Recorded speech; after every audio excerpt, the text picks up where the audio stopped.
il est avec Vital Kamere, pouf, il est contre Vital Kamere, pouf, il est vers Vitakura aujourd'hui. On ne sait pas exactement, on ne sait pas quelles sont les recherches quand on est acteur politique et surtout un politique de l'opposition. Vous les accusez d'inconstance? Je ne dis pas, je n'accuse personne. Je dis des faits, tels que ça y est. Et aujourd'hui, lui qui a dit qu'Amerou rien, porte-parole de l'opposition dans ce pays, il n'y a même pas encore 5 ans. C'est toujours lui là. Pourquoi vous vous attaquez seulement à Mbikaï? Vous aussi, de quel droit vous arrogez les pouvoirs? C'est les chantres du pouvoir.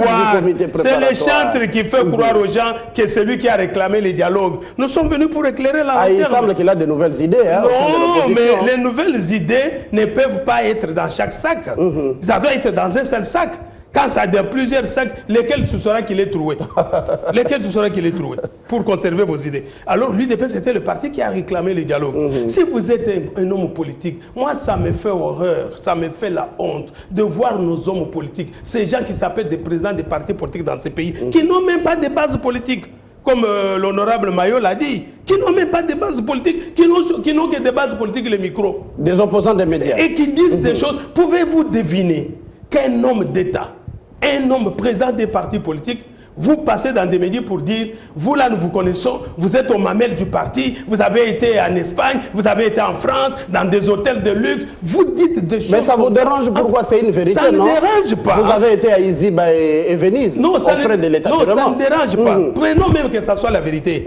Mais ça fait descendre le pays vers le bas. Vous ne voulez pas qu'on dise la vérité à l'UDPS? Non, ce n'est même pas la vérité. Tout le monde connaît qu'il y a eu de pré-dialogue. En politique, c'est cela. Ils se sont rencontrés. C'est chaque jour ici que les émissaires sont chez Kamere pour savoir ce qui va se passer. C'est chaque jour que les émissaires sont chez Moïse Katumbi, sont chez Tshisekedi. C'est chaque jour. D'accord, on revient en vous. Alors, à ce moment, je n'ai rien dit jusque-là.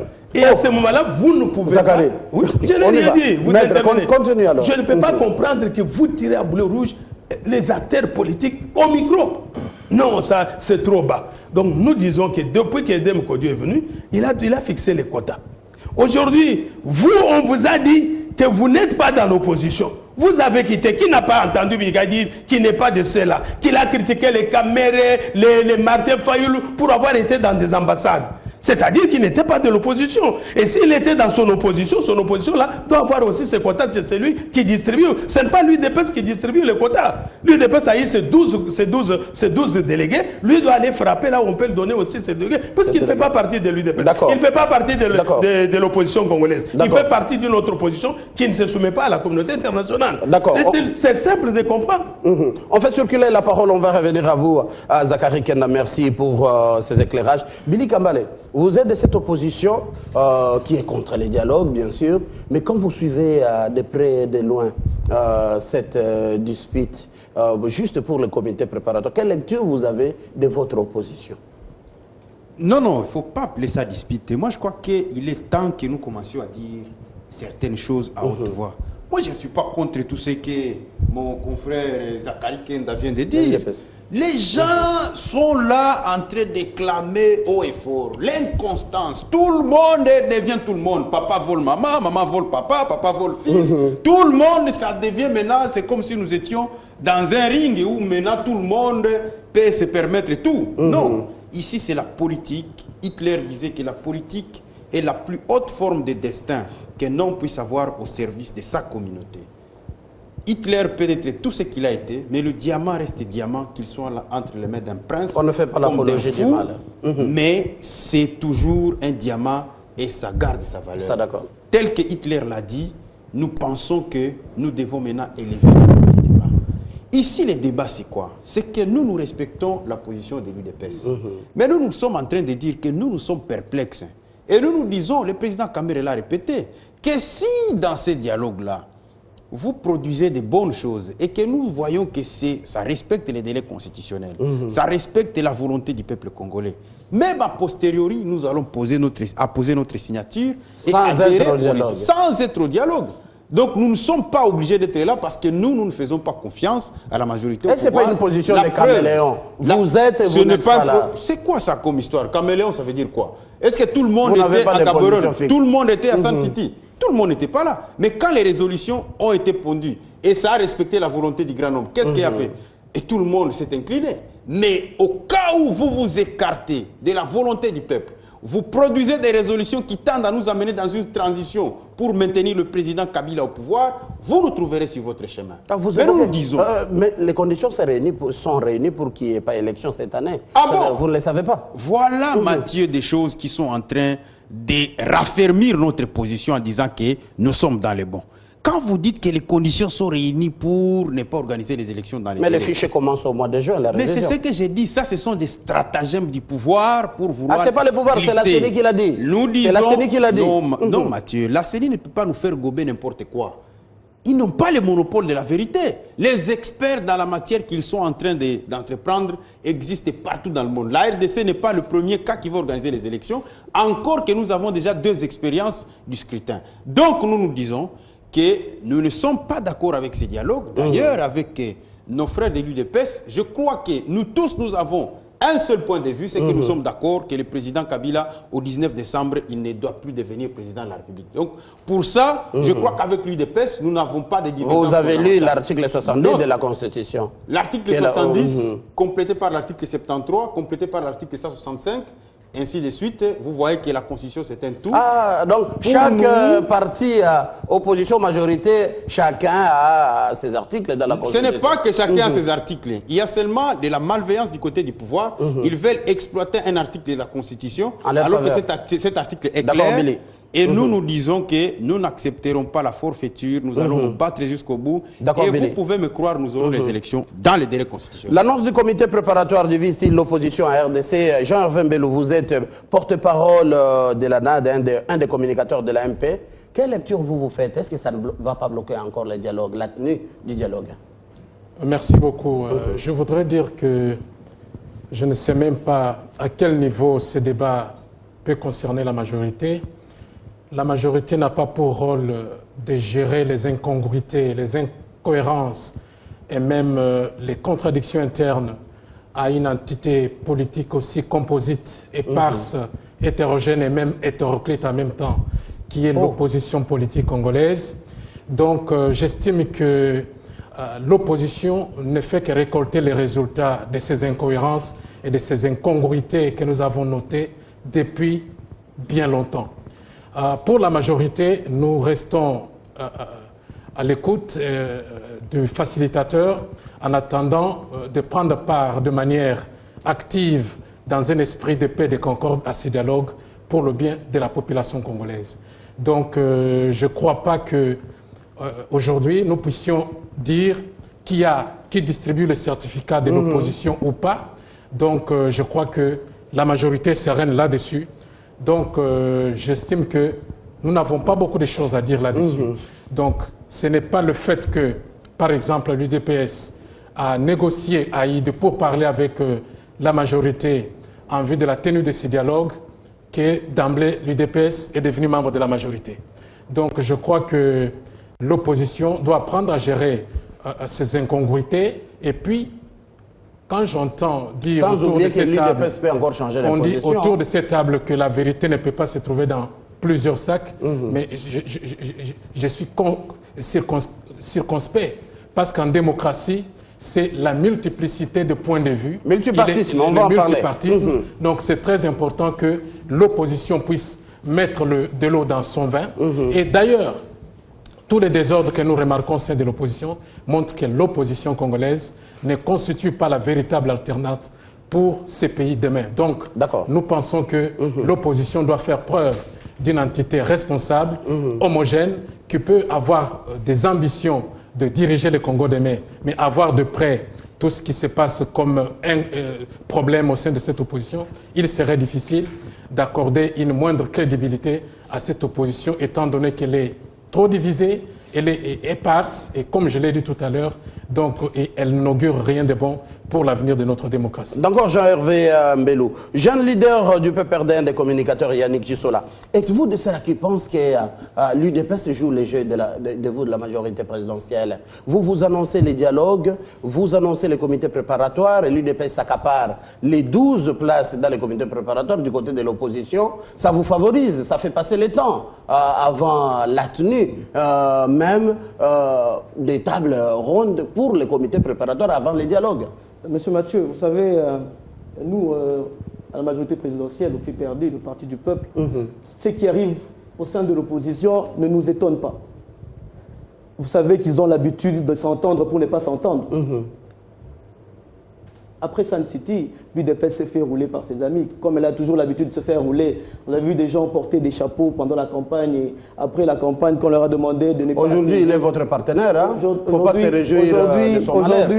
Non, je pense que chien échaudé craint l'eau froide. Peut-être ça qui fait que l'UDPS qui s'est fait rouler pendant toutes ces années par ces gens qui viennent le matin avec des chapeaux qu'on appelle communément mouniérés, le lendemain ils les jettent. Bon, aujourd'hui, peut-être l'UDPS veut faire ce que j'en dis, chat échaudé craint l'eau froide.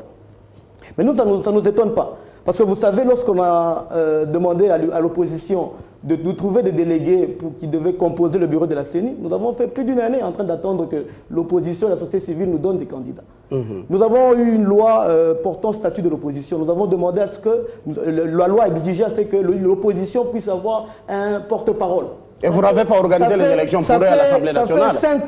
Ça fait 5 ans qu'on attend que cette plénière se tienne pour qu'on ait un porte-parole. Qui convoque les dialogues? C'est pas l'opposition. Et je crois qu'à la dernière séance, il devait même en revenir au coup de poing. Donc je pense que notre opposition est là en train de démontrer qu'elle n'a pas en soi un idéal. Nous sommes pressés. Nous sommes vraiment pressés à nous entendre avec eux, à nous mettre autour d'une table pour discuter des choses essentielles. Et voilà que nous sommes là en train d'assister à des gens qui tiennent, qui marquent le pas. Et cela ne fait pas avancer justement ce processus. Ça ne fait pas marcher ce processus parce que... Une question à vous, les gens de la majorité. Quand l'UDPS, l'un de l'UDPS, c'est un point de vue de l'UDPS, il déclare qu'il veut un dialogue. UDPS et ses alliés avec vous, le pouvoir. Qu'est-ce que vous en pensez? Nous voulons un dialogue inclusif. Voilà pourquoi nous demandons à ceux qui sont encore en train de traîner le pas, notamment la dynamique de l'opposition. Et le G7, nous demandons à ce que c'est nos amis, nos partenaires, parce que nous sont des partenaires. Qu'est-ce que vous attendez de G7 quand vous fermez toutes les radios et télévisions? Nous attendons à ce que ce dialogue soit inclusif. Nous n'allons pas discuter seulement avec l'UDPS ou avec d'autres partis de l'opposition. Nous voulons que ce soit le plus inclusif possible. Voilà pourquoi le président de la République a toujours dit que sa main était toujours tendue pour que les fils du pays puissent venir saisir la pertinence de ce dialogue. Mais je voulais quand même dire une chose à ceux qui nous ont habitués à ce qu'on peut appeler aujourd'hui des incantations, disant qu'après le 19 décembre, il y a un vide juridique. Je crois que les amis de l'UNC, de la dynamique de l'opposition, doivent comprendre que la Constitution est une branche du droit. Et lorsque la Constitution est muette ou s'arrête, il y a le droit qui continue. Et donc, par rapport à ce droit, vous ne pouvez pas ici débiter de telles allégations, alors que vous savez qu'en droit... C'est l'article 70. On ne va tout droit. Mais l'article 70 a prévu un mandat. Mais il y a une exception.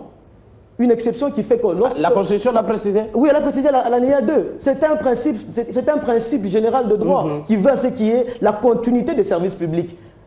C'est un principe général de droit. Et les principes généraux de droit font partie du droit congolais. Il n'y a pas que la Constitution, il y a aussi des principes généraux de droit qui font partie intégrante du droit congolais. Et donc, en vertu de quoi vous pouvez aujourd'hui penser qu'il pourrait y avoir un vide juridique? Le Constitution originaire ne peut en aucun cas prévoir un vide juridique. Parce que les institutions de la République, l'institution présidente de la République, ce n'est pas une personne. Bon, pour éviter les vides, d'autres parlent de l'intérim, mais autre chose peut-être. Non. L'intérim est bien fixé à l'article 75. L'intérim est fixé en cas de motifs clairs. C'est le décès, c'est la démission et c'est l'empêchement définitif. Ça, à moins qu'on nous dise aujourd'hui une autre définition d'un empêchement définitif. Équilibre la parole. Alors, monsieur le jury, monsieur Mathieu, excusez-moi, je voulais justement demander à notre opposition, surtout à l'UDPS, de faire un peu d'humilité. La loi portant statut de l'opposition, c'est elle qui définit qui est opposant. Et l'opposition se définit par rapport au gouvernement. Ce sont des partis qui ne font pas partie intégrante du gouvernement. C'est ça l'opposition. Alors, lorsque c'est l'UDPS lui-même qui se targue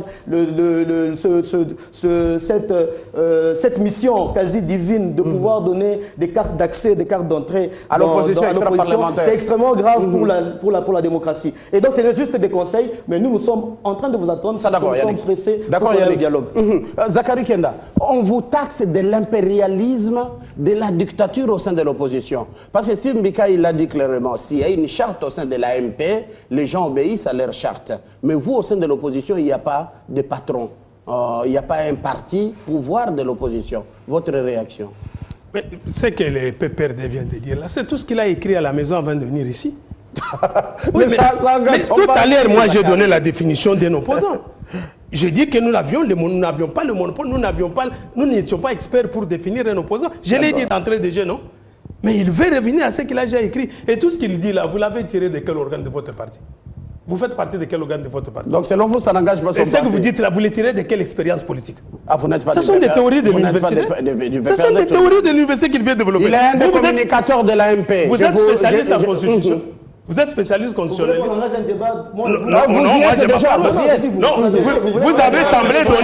Vous avez semblé donner des leçons. Je voudrais savoir s'il est spécialiste.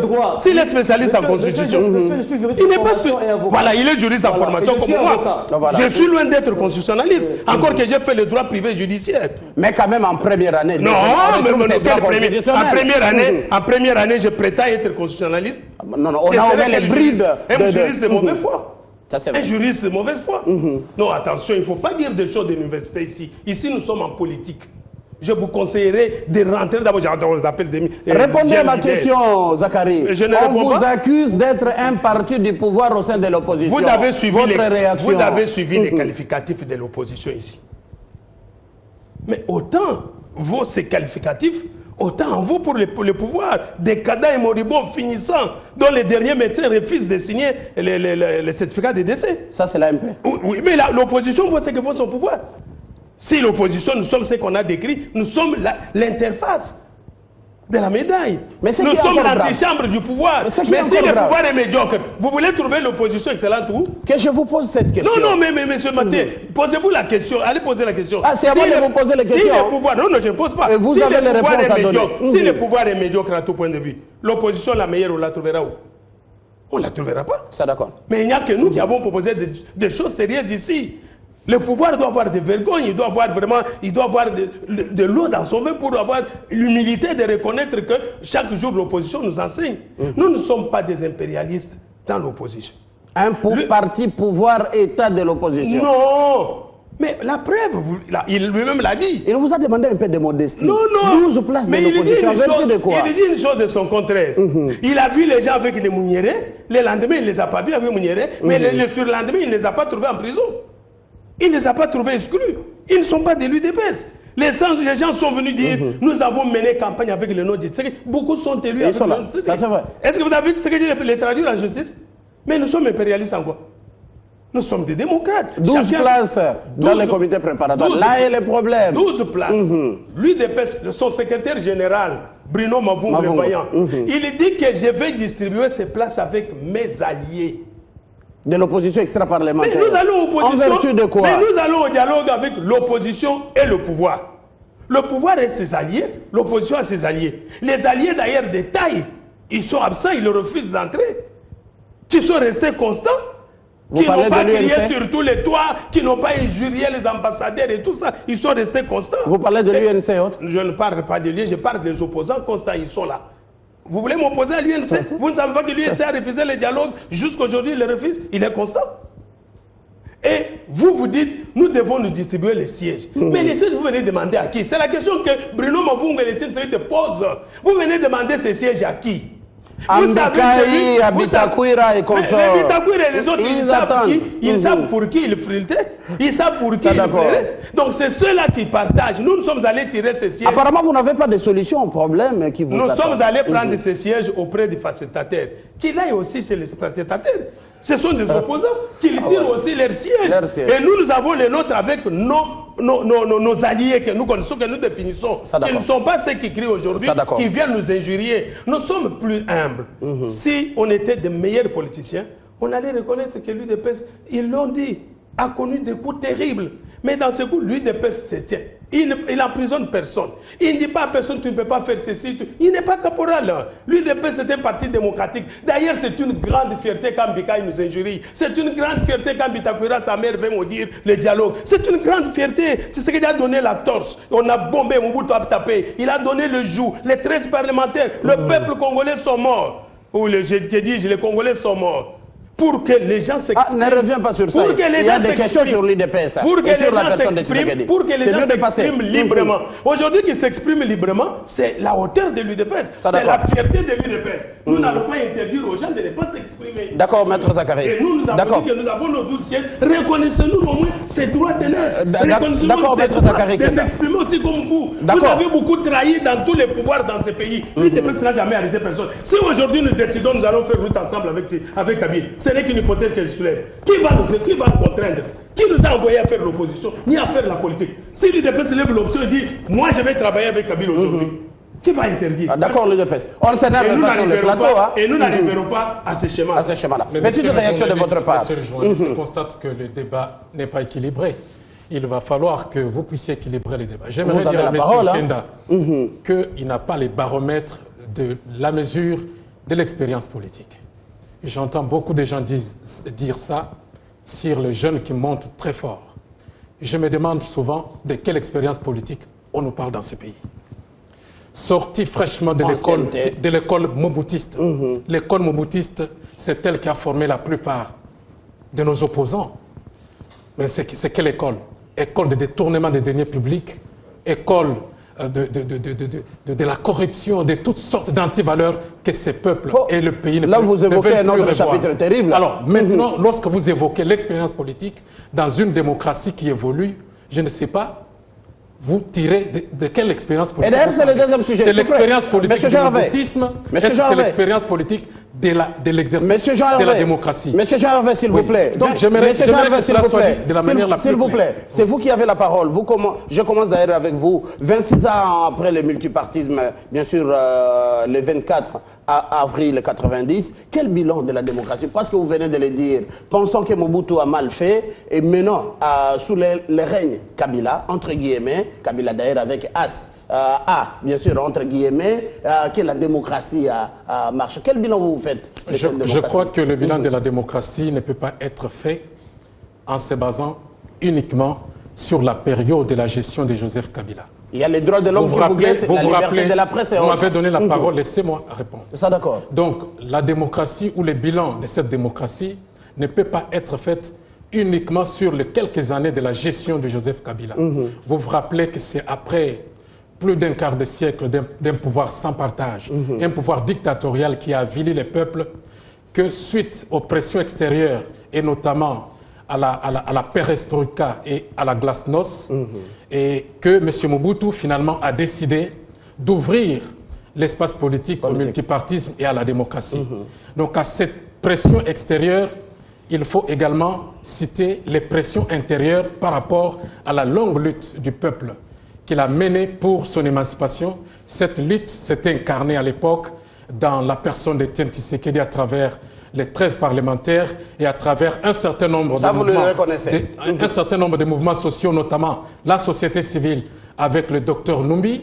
Donc, se sont battus pour la démocratie dans notre pays. Et lorsque Mobutu faisait son discours du 24 avril, quelques jours après, Mobutu faisait 10 marches en arrière pour bloquer tout l'espace politique. Les libertés individuelles et les libertés politiques étaient prises dans la poche par le régime dictatorial de M. Mobutu. Et aujourd'hui, tous les efforts de la classe politique de l'opposition pour ramener M. Mobutu à la raison se sont avérés un échec. Vous parlez de Mobutu. C'est grâce à Mzee Laurent Désiré Kabila. C'est lui qui a donné le multipartisme. Laissez-moi. Non.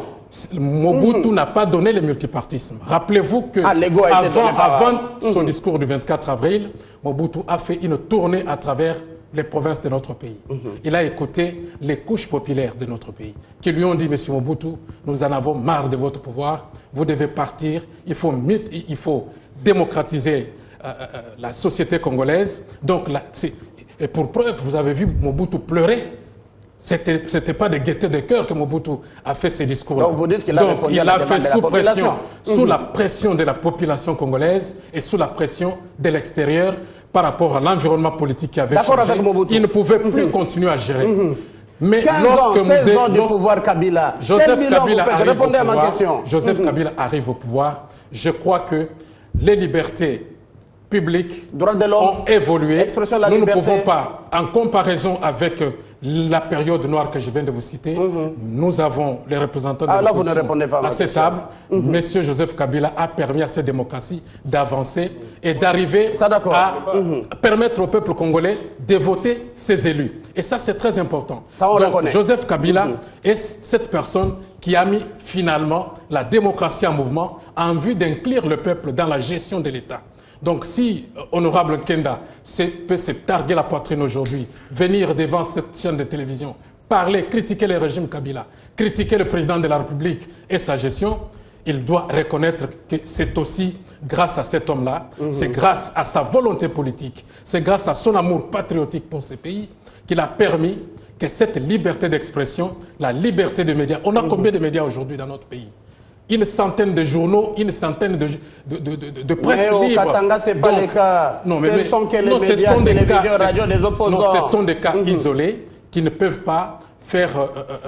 donc, à partir de ces cas, vous ne pouvez pas résumer que la démocratie dans notre pays ne marche pas. Donc, le bilan de la démocratie, donc, je peux dire que c'est un bilan positif, bien qu'il existe encore quelque chose que nous pouvons améliorer. Donc, tout n'est pas encore parfait. Vous vous rappelez que nous n'avons que 26 ans. Nous n'avons que 26 ans. Non, mais monsieur, vous avez pris la parole. Laissez-moi terminer. Je termine en disant ceci. Je termine en disant, les pays comme la France, les États-Unis, ils ont fait plus de 200, 300 siècles et 300 ans de démocratie. Notre pays n'a que 26 ans depuis l'ouverture démocratique. Donc nous devons permettre à cette démocratie d'avancer. Et pour cela, il faut des volontés politiques fortes qui permettent à cette démocratie. D'accord, Jean-Hervé. Billy Kambale, c'est grâce à ce multipartisme que l'UNC aussi peut se dire parti en République démocratique du Congo. Quel bilan vous faites Non, moi je voudrais intervenir sur ce point, mais laissez-moi quand même rebondir sur un certain nombre d'incohérences. On ne revient pas derrière, Billy. On ne revient pas derrière, Billy. On a déjà avancé. Non, Mathieu, c'est comme si nous venons sur ce plateau pour encaisser des coups. On ne peut pas accepter des choses comme ça. Il a dit des contre-vérités. Mais lorsque vous parlez, personne ne vous interrompt. Nous devons répliquer, puisque c'est très important aux yeux du peuple congolais. Lorsque lui dit que nous ne lisons pas la Constitution. Il prétend que lui maîtrise la Constitution et que nous sommes en train d'interpréter la Constitution. Je ne sais de quoi il s'inspire pour dire ça. Une lecture cosmétique des articles qui vous intéressent. Voilà pourquoi Zacharie lui a flanqué en disant que tu as un problème d'expérience. Et c'est justement là que je vais l'interpeller, mon frère. Je vais vous dire qu'en politique, vous devez faire très attention. Voilà pourquoi je comprends les concepts là des jeunes leaders. C'est parce que ce sont des jeunes qui ne veulent pas se soumettre à la hiérarchie de leur parti. En fait, ils n'ont pas la possibilité d'avoir même un petit poste de sectionnaire dans leur parti qu'on leur traite comme ça. Mais comment tu peux venir débiter des choses comme ça Billy, on répondait à la question. Je connais ce genre de concepts dans les partis politiques. C'est leur affaire, Billy. Moi, j'ai dit qu'il faut faire très attention. Et vous êtes en train d'induire le président Kabila en erreur et dans le gouffre.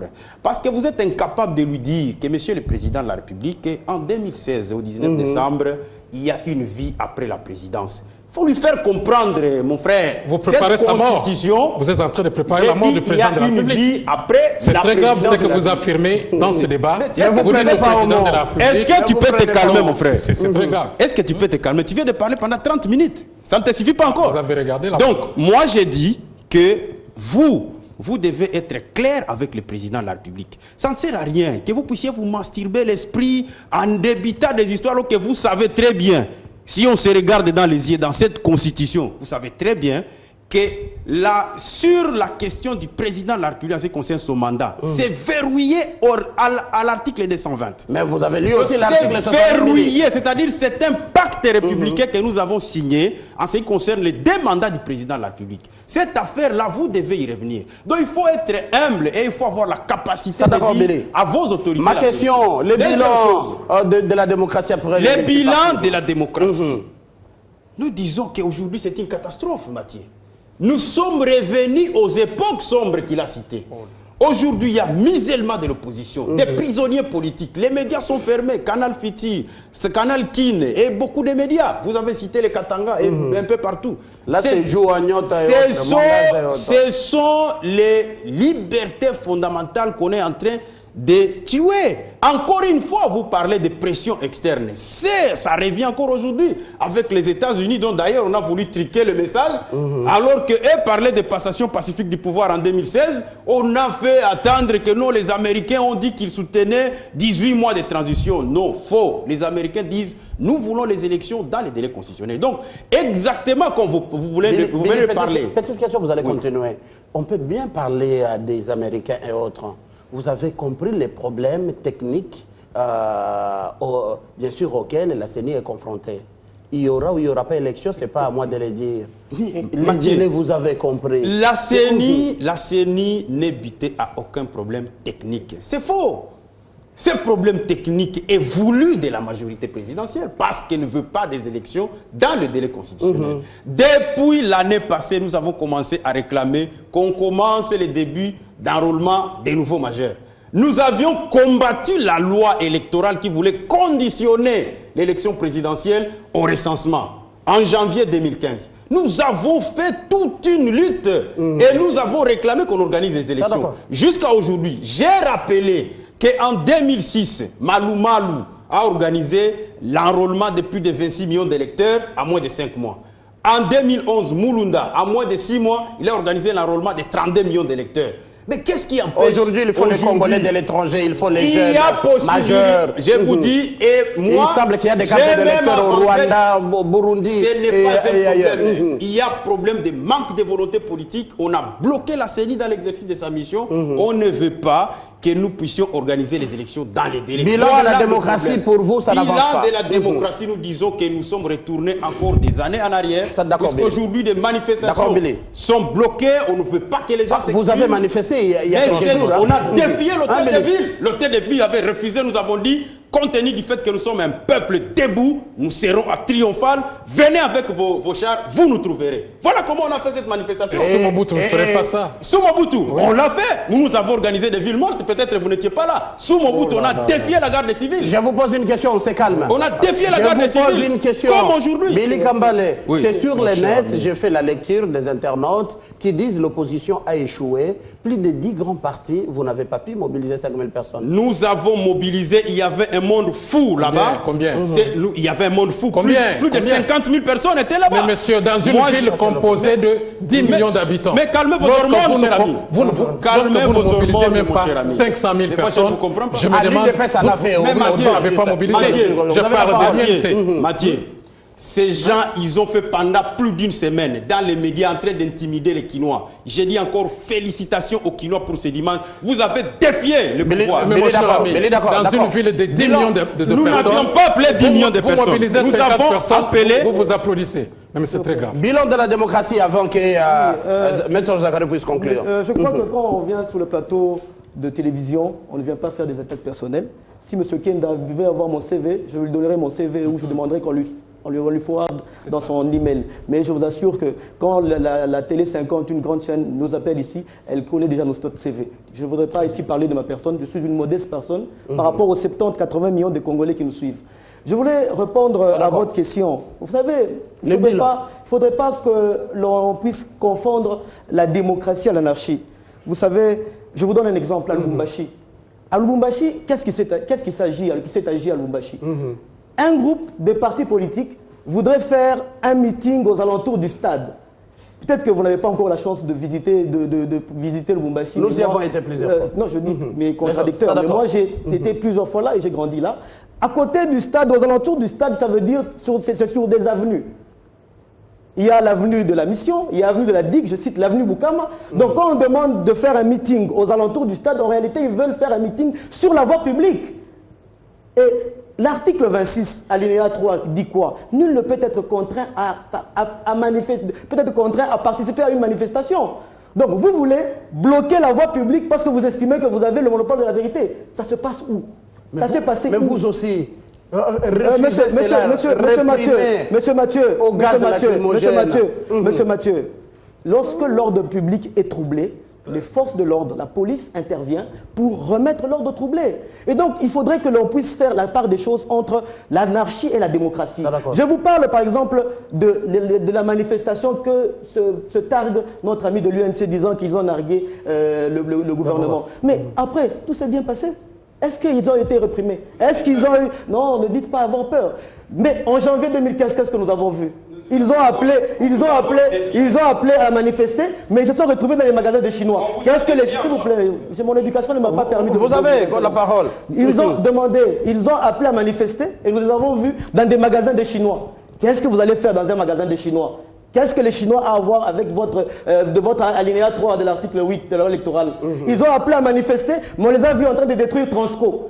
Et est-ce que vous voulez que par rapport à de telles bévures, que la police puisse faire croiser les doigts? Nous avons vu en France la loi, la réforme sur la loi du travail qui appelle de contestation. Est-ce que la France n'a pas procédé justement à des arrestations par rapport aux manifestants qui cassaient? Pour vous, la démocratie a avancé en RDC. La démocratie a avancé. Voilà pourquoi nous nous retrouvons dans ce cadre. Mon frère Donald vient de le dire. Nous sommes là en train de débattre. Si la démocratie n'avait pas avancé, nous ne serons pas avec eux. Et M. Billy, je le suis souvent. C'est j'ai beaucoup de l'estime envers lui. C'est un des opposants les plus farouches de la ville, de ce pays. Il passe, il débite tout ce qu'il a dit. Il est là en vie. Alors, lorsque vous commencez à confondre les infractions, lorsque vous pensez que les infractions politiques sont... terrible, ça. Lorsque vous pensez que lorsque vous êtes un homme politique et que vous commettez des infractions de droit commun, du genre, vous allez violer deux petites filles dans une maison et vous voulez qu'on vous exempte de toute poursuite parce que vous êtes homme politique. Être homme politique, la qualité ou le statut d'homme politique. Les jeunes de Lucha. S'il vous plaît, Ils ont violé. s'il vous plaît, laissez-moi parler. La qualité d'un homme politique ou être un homme politique ne vous exempte pas de certains droits, obligations. Vous parlez de Lucha et de... On vous pose cette question. Laissez que moi je vous pose cette question. Est-ce que vous n'en faites pas aussi de trop? Des jeunes qui juste exhibent leur pancarte, ou ils placardent une affiche. Ils disent respect de la Constitution. En quoi ça vous gêne? Monsieur Mathieu, moi je viens de faire plus de 6 mois à Goma. Qu'est-ce qui se passe avec cette organisation? La mairie de la ville de Goma a demandé à ces jeunes de venir s'enregistrer parce que ce n'est pas... Ah, c'est pas une organisation reconnue. Ce n'est pas une organisation reconnue. Ah, merci. Donc, nous voulons être des démocrates, mais soyons aussi légalistes. Le respect de la Constitution, nous voudrons bien, mais le respect de la Constitution doit entraîner aussi le respect des lois de la République, le respect des bonnes mœurs, le respect de l'ordre public. Lorsque vous refusez de vouloir vous enregistrer auprès de l'autorité, vous voulez fonctionner comme une organisation clandestine. Vous voulez créer... Qu'est-ce que vous voulez? Vous voulez que l'État... Merci pour cette information, Maître Yannick Tissola. La conclusion avec vous, Maître Zakari Kenda. Quel bilan de la démocratie après le multipartisme il y a 26 ans? La démocratie dans notre pays, nous avons fait un pas devant et nous avons reculé de 5 pas. Oh, oui. Oui. Mais le professeur vient de vous dire que c'est avec Kabila que nous avons des élus. Félicitations. C'est un acquis. Les élections. Et là, Kabila entre dans l'histoire positive. Personne ne peut douter. Et vous pouvez critiquer un chef d'État sur un plateau de télévision. Oui, il doit être félicité pour ça. Il entre dans l'histoire. Personne ne peut douter de quel bord qu'il soit, de n'importe quelle opposition qu'il soit. Mais alors, faut-il écrire et biffer ce qu'on a écrit? Et pourquoi aujourd'hui il refuse d'organiser les élections? Nous reculons encore pour aller encore dans les partages équilibrés du pouvoir. Le président non, c'est pas du tout contact. ne gère pas les élections. Mon frère, vous connaissez l'avenue Kambov à Lubumbashi? Vous connaissez l'avenue Kambov? À la Kenya? Hein? Je réponds à la question de Mathieu, pas vous. Non, vous pouvez répondre. Si vous êtes l'avenue Kambov. Si vous êtes journaliste. Non, vous avez dit Lubumbashi, je vais à Lubumbashi. Que... L'avenue Kambov qu'habitait le vaillant Kibasamaliba. Ça c'est vrai. La place de la gare à Lubumbashi, où qui tenait des meetings pour chasser les Kassaïens au Katanga. Ce sont des grandes avenues que vous ne pouvez pas comparer à l'avenue Boukama. L'avenue Boukama, la vie juste au niveau du marché, là. Ça se limite au marché. Quand vous allez vers Basilique, il n'y a plus de gens. Vous roulez comme vous voulez. Quand vous allez vers la mission qui va vers Katoublaba, il n'y a pas de gens. Mais qu'est-ce qui arrive? Qu'est-ce qui arrive? Vous avez fait croire que vous êtes le seul qui a le contrôle de connaître le Moumachi. Mais là, je vous dis que on a tenu les meetings. On a tenu les meetings. Protège-moi. Vous avez la parole. On a tenu les meetings sur Kambov chez Kibasemaliba, sur la route.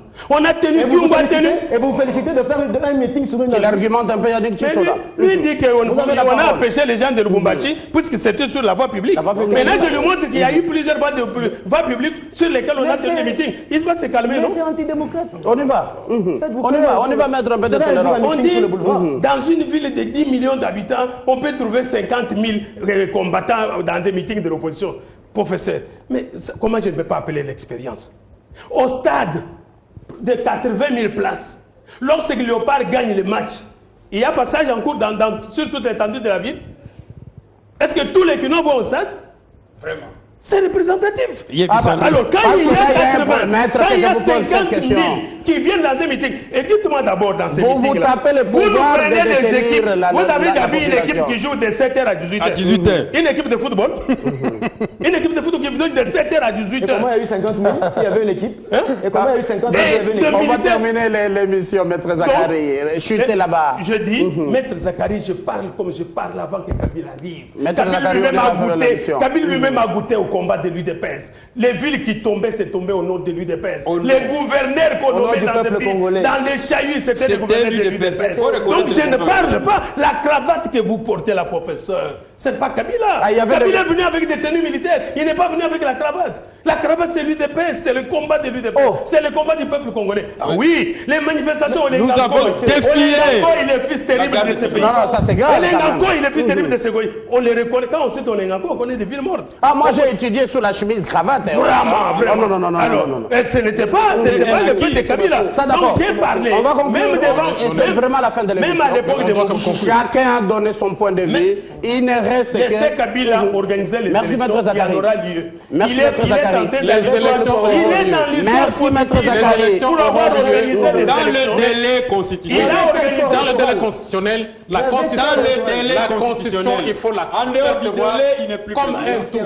La D'accord. Constitution, ce n'est pas un ou deux articles. Je peux conclure. C'est moi qui vous donne la parole. La totalité des articles de la Constitution. Jean-Hervé Mbelou de la NADEN, des communicateurs de l'AMP, Yannick Tissola, communicateur MP, Pépère des jeunes leaders, Billy Kamba, les cadres au sein de l'UNC, Zacharie Kenda, cadre de l'UDPS. Merci vraiment d'avoir co-animé cette émission.